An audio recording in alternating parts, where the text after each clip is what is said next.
Piling. Piling ang tawag ko sa kanya sapagkat matalik ko siyang kaibigan.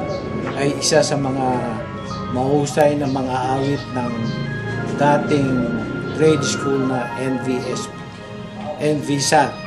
At ang tawag sa kanya noon ay Ruben Tagalog sapagkat magaling siyang umawit ng mga kundiman.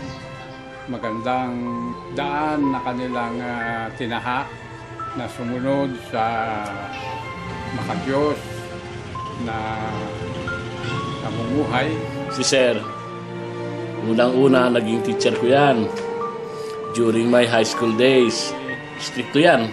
Pero yun ang nagbigay sa akin ng inspirasyon para baka pagpatuloy ako ng pag-aaral.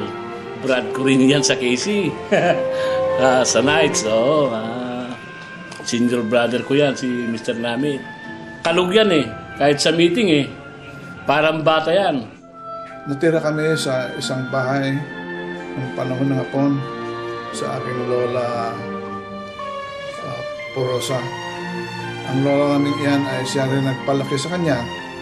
Kaya't kami natira sa isang bubong sa aming lola ng panahon ng hapon. Alala ko na si Lola Ekin ay isang, alam nyo, parang may tomboys ito May pagkalalaki kasi nakakuha nito parang nakapuruntong na kake at maraming holen yan sa bulsa at mga turumpo at siya lagi nananalo sa mga holen sa mga palkadahang mga kalalakihan. Atid daw di panagdalanda di panagbiagda ngamin ni Mr. Namit may isang nasiya at nga gayem. And doon na kami magtagpo sa dasalan.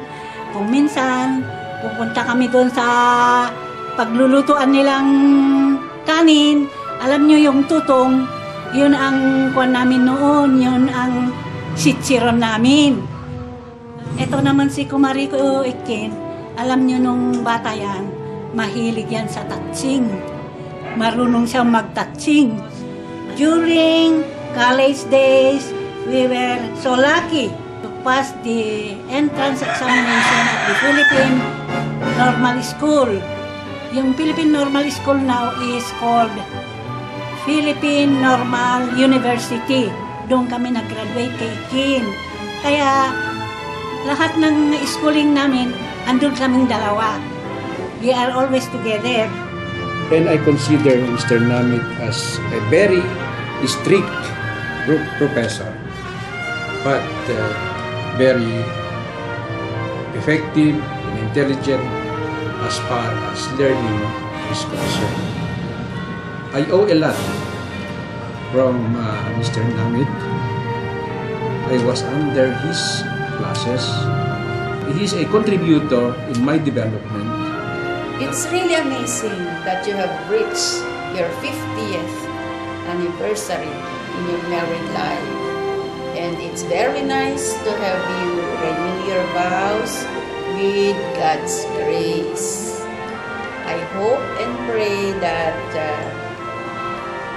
you will have more years to live.